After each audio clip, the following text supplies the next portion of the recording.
कृष्ण गोविंद हरे मुरारी, हे नाथ नारायण वासुदेव। राधे राधे दोस्तों, आप सभी को कार्तिक मास की बहुत बहुत शुभकामनाएं। आज कार्तिक मास का पहला दिन है। दोस्तों, आज की वीडियो में हम आपके लिए कार्तिक मास महात्म्य का पहला अध्याय लेकर के आए हैं और इसी तरीके के कार्तिक मास महात्म्य के पूरे अध्याय के वीडियो जो है आपको नित्य प्रतिदिन मिलते रहेंगे। लेकिन इससे पहले आप जो है हमारे चैनल को सब्सक्राइब कर लीजिए ताकि हमारे आने वाले हर नई वीडियो का नोटिफिकेशन जो है आपको मिल जाए। और मेरी वीडियो को जो है फैमिली और फ्रेंड में ज़्यादा से ज़्यादा शेयर कीजिए। साथ ही कमेंट्स बॉक्स में राधे राधे अवश्य लिखें। आइए सुनते हैं कार्तिक मास महात्म्य का पहला अध्याय, जिसको सुनने से आपको अश्वमेध यज्ञ के बराबर पुण्य फल की प्राप्ति होती है। नैमिषारण्य तीर्थ में सूत जी ने 88,000 सनकादिक ऋषियों से कहा, अब मैं आपको कार्तिक मास की कथा विस्तार पूर्वक सुनाता हूँ, जिसको आप ध्यान पूर्वक सुनिए और जिसका श्रवण करने से मनुष्य के सभी पाप नष्ट हो जाते हैं और अंत समय में वैकुंठ धाम की प्राप्ति होती है। सूत जी ने कहा, श्री कृष्ण जी से अनुमति लेकर देवर्षि नारद के चले जाने के पश्चात सत्यभामा प्रसन्न होकर भगवान कृष्ण से बोली, हे प्रभु, मैं धन्य हुई, मेरा जीवन सफल हुआ। जैसी त्रैलोक्य सुंदरी के जन्मदाता भी धन्य है, जो आपकी 16,000 स्त्रियों के बीच में मैं आपकी परम प्यारी पत्नी बनी। मैंने आपके साथ नारद जी को वह कल्प वृक्ष आदि पुरुष विधि पूर्वक दान में दिया, परंतु वही कल्प वृक्ष मेरे घर में लहराया करता है। यह बात मृत्यु लोक में किसी स्त्री को ज्ञात नहीं है। हे त्रिलोकीनाथ, मैं आपसे कुछ पूछने की इच्छुक हूँ। आप मुझे कृपया करके कार्तिक महात्म्य की कथा विस्तार पूर्वक सुनाइए, जिसको सुनकर मेरा हित हो और जिसके करने से कल्प पर्यंत भी आप मुझसे विमुख ना हो।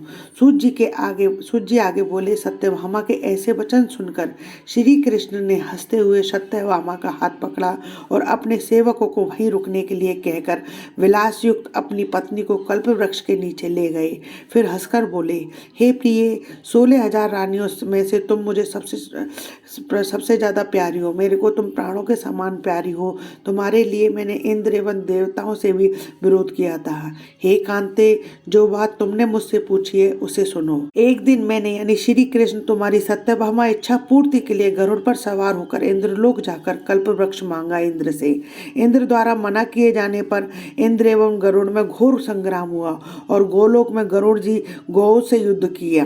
गरुड़ की चोंच की चोट से उसके कान एवं पूंछ कटकर गिरने लगे, जिससे 3 वस्तुएं उत्पन्न हुई।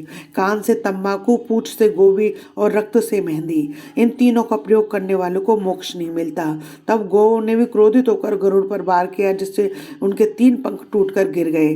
पहले पंख से नीलकंठ, दूसरे से मोर और तीसरे से चकवा चकवी उत्पन्न हुए। हे प्रिय, इन तीनों का दर्शन करने मात्र से ही शुभ फल प्राप्त हो जाता है। यह सुनकर सत्यभामा ने कहा, हे प्रभु, कृपया करके मुझे मेरे पूर्व जन्मों के विषय में बताइए। मैंने पूर्व जन्म में कौन कौन से दान, व्रत, जप, तप किए हैं, जिससे मेरा स्वभाव कैसा था। मेरे जन्मदाता कौन थे। मुझे मृत्यु लोक में जन्म क्यों लेना पड़ा। मैंने ऐसा कौन सा पुण्य कर्म किया था जिससे मैं आपकी अर्धांगिनी हुई। श्री कृष्ण ने कहा, हे प्रिय, अब मैं तुम्हारे द्वारा पूर्व जन्म में किए गए पुण्य कर्मों को विस्तार पूर्वक कहता हूँ, उसे तुम ध्यान पूर्वक सुनो। पूर्व समय में सतयुग के अंत में मायापुरी में अत्रि गोत्र में वेद वेदांत के ज्ञाता देव शर्मा नाम के एक ब्राह्मण निवास करा करते थे। वे प्रतिदिन अतिथियों की सेवा, हवन, सूर्य भगवान का पूजन किया करते थे। वह सूर्य के समान तेजस्वी था। वृद्धावस्था में उसे गुणवती नामक कन्या की प्राप्ति हुई।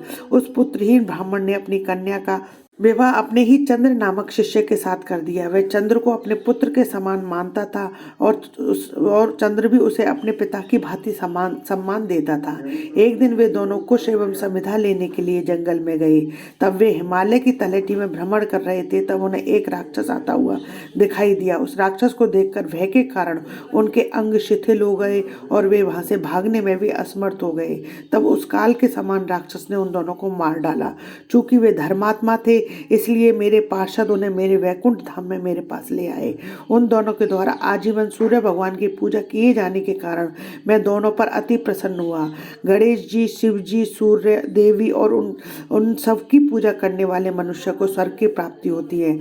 मैं एक होता हुआ भी काल और कर्मों में भेद से 5 प्रकार का होता हूँ। जैसे एक देवदत्त, पिता, भ्राता आदि नामों से पुकारा जाता है।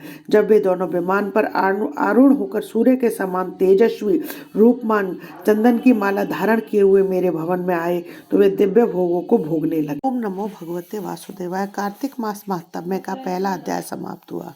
हिंदू धर्म, रीति रिवाज, कथा कहानी जानने के लिए मेरे चैनल पर बने रहने के लिए बहुत बहुत धन्यवाद। जय श्री कृष्णा दोस्तों, राधे राधे।